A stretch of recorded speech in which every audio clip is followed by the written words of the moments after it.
dans une étape décisive. Ça nous prend une discipline. Une discipline, ça veut dire un corps de doctrine avec des certitudes, pas des opinions, des certitudes sur lesquelles on s'accroche et à partir desquelles on agit. Et c'est là que nos bonnes intentions vont se traduire en actes. Ça nous prend un état. L'état, comme je l'ai dit, volonté. C'est une volonté. Ceux-là parmi vous qui se sont donné la peine d'étudier ce que c'est que la volonté en géopolitique, en stratégie d'État, c'est central, c'est primordial. Il faut aller fouiller dans les classiques jusque chez Aristote, puis même avant ça, pour décider ce que c'est qu'une volonté. C'est une faculté inorganique. C'est-à-dire qu'une faculté qui n'est pas prise dans le cerveau, rien de ça. Là, elle est à part de ça. Elle se développe très peu, très lentement. Donner un exemple d'un athlète. Quelqu'un, une fille, par exemple, qui veut devenir une grande danseuse de ballet, ça y prend toute une volonté. Volonté, ça veut dire qu'elle va continuer, elle va s'entraîner un jour après l'autre. À un moment donné, elle tombe malade, non, elle lâche pas. Elle se relève, elle recommence, elle s'entraîne encore. Des années après, tout à coup, ça arrive comme ça, elle là. J'ai eu, dans une de mes classes, une chanteuse, une cantatrice, qui est ma fille célèbre, c'est Karina Gauvin. Et j'ai vu cette fille-là, dans mes classes, justement, le caractère volontaire. La fille qui ne dit pas un mot, mais qui est là, qui fait ce qu'elle doit faire. Et je l'ai vue travailler, cette fille-là, comme une folle, pendant des années, des années. Elle était rejetée, elle recommençait. Elle ne lâchait pas. C'est ça, la volonté. La volonté n'a pas d'effet immédiat. La volonté se manifeste à long terme, avec une extrême détermination. Première qualité, la qualité qui lui évoque est inverse, la patience. Patience et détermination sont les deux faces d'une seule et même vertu. C'est ça qu'on doit mettre dans notre tête. On doit se rentrer. D'ailleurs, j'écris, là, je suis en train de sortir mon prochain livre là-dessus, Le Québec entre la nation et l'État. Et le premier chapitre, je vous le dis, ça va être ça le premier chapitre. La nécessité d'une doctrine. Et Sun Tzu dit, le grand artisan, le grand auteur de tout ce qui concerne l'État, de tout ce qui concerne la guerre. Et Sun Tzu ne veut pas le meurtre ni le massacre. Il veut que nous gagnions une guerre sans tirer un seul coup de fusil. Et ça se fait. Ça se réalise lorsqu'on a de la volonté. Cette maudite volonté-là qui ne lâchera pas, peu importe ce qui arrive. Là. Vous savez, comme le soldat qui était trippé sur le champ de bataille, tient ses tripes d'une main, reprend son fusil de l'autre, et recommence encore à se battre, jusqu'à temps qu'il tombe. Et même après qu'il est tombé, il continue. Volonté! C'est ça que ça nous prend. Et ça nous prend une doctrine.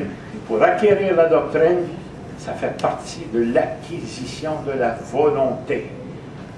Vous ne pouvez pas dire que j'ai pas rien fait, en fin de compte, je le sais, ma foi. Il y a quelqu'un, il y en a dans le mouvement indépendantiste qui disent « Ah, tu veux pas mourir sur les barricades, là, hein? Puis tu veux pas faire la guerre, n'importe quoi. » Moi, je la fais à la guerre. Ça fait 50 ans que je la fais à la guerre. La seule différence, c'est que je fais la guerre selon les principes qui m'ont été inculqués, de manière à gagner sans tirer un seul coup de fusil. Nous y sommes arrivés jusqu'à maintenant. Puis c'est juste parce qu'il y a des gens qui ont ouvert la parenthèse, puis on va se dire les vraies affaires. On s'en cachera pas, l'autre côté, là, ils vont vouloir nous intimider. Ils vont vouloir faire comme ils ont fait l'an passé. On voulait faire une action à la RRQ le 1er juillet, puis ils ont arrêté des militants une semaine avant juste pour faire peur au monde. Mais je veux qu'on soit conscient d'une chose. L'intimidation, c'est juste pour nous faire peur. Mais si on se présente ces plans pareils, ils ne pourront pas gagner. Surtout que maintenant, avec la technologie qu'on a, avec les caméras qu'on a, on peut les filmer et les mettre sur YouTube après. Fait qu'il faut juste pas qu'on succombe à la peur. De toute façon, ils peuvent pas. Ils fassent quoi, là? On s'en va pas avec des carabines, des tirés, on s'en va manifester pacifiquement. Donc, il faut juste pas qu'on tombe à la peur. Puis dites-vous une chose, plus on va être, plus ils vont être mal à l'aise, mais moins ils vont pouvoir agir. puis amenez vos caméras, parce qu'il ne faut pas qu'on tombe à terre comme on tombe d'habitude. Il faut qu'on se tienne debout pour une fois, parce que ça, c'est quelque chose de grave. C'est une insulte qu'ils nous font. C'est comme si moi, j'allais faire la reconstitution du 11 septembre aux États-Unis. Ils vont me faire casser la gueule si je fais ça. Fait qu'il faut se tenir debout pour une fois, il ne faut pas avoir peur. Ils vont nous intimider, mais il faut leur montrer que leur petit jeu d'intimidation et les petites menaces ne nous font pas peur. Tout ce que j'ai à dire.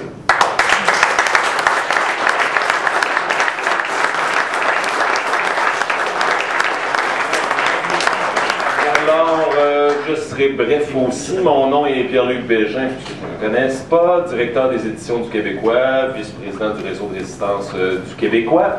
Je vais vous dire deux petits mots en lien avec chacun de ces titres. Tout d'abord, du côté des éditions, mais on vous a parlé du livre de René Boulanger, La bataille de la mémoire. Voilà une façon intéressante de parfaire nos analyses sur ces événements et aussi d'encourager la cause si vous procurez ce livre pour si peu que 20 $. Sinon, bien, vous pourriez ajouter une contribution supplémentaire à l'Organisation du Québécois, un petit don, une petite contribution, qui irait à un fonds de défense juridique que nous mettons sur pied. On a parlé de volonté tout à l'heure. Rémi vient de parler de la possible répression qui peut venir de nos adversaires. Mais nos adversaires ont beaucoup de volonté. L'État canadien a beaucoup de volonté face au mouvement indépendantiste qu'il veut éteindre, ce qui fait qu'il utilise tous les moyens qu'il a en sa possession pour s'assurer de nuire au mouvement indépendantiste. Puis, directement à l'Organisation du Québécois, on a été victime de toutes sortes de manœuvres, de mise en demeure, de l'arrestation abusive de certains de nos militants, qui dans le fond, ont posé un geste qui est une peccadille. Puis, pour vous le dire carrément de quoi il s'agit, c'est qu'ils ont apposé une affiche sur une affiche publicitaire, et puis cette structure-là valant 5 000 $, on les accuse d'avoir endommagé un bien d'une valeur de 5 000 $, et on leur a imposé des conditions de remise en liberté abusives, dénoncées par des organismes comme Amnesty International, comme la Ligue des droits et libertés. Donc vraiment, on ne peut pas accuser ces organisations-là de penchant pro-séparatiste. C'est vraiment qu'il y a eu abus de la part des autorités dans ce cas-là. Ce qui fait qu'on doit être prêt à se défendre. Puis évidemment que le nerf de la guerre, c'est l'argent, comme on dit très souvent.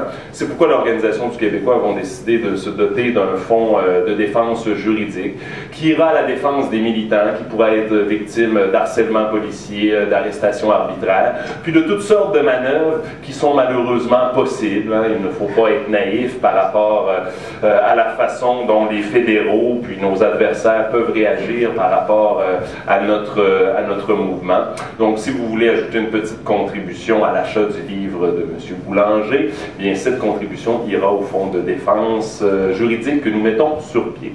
Sinon, bien, moi aussi, je réitère l'invitation à tous d'être là cet été pour ces événements de commémoration. Et je vous remercie d'avoir été nombreux ce soir. Donc, merci beaucoup.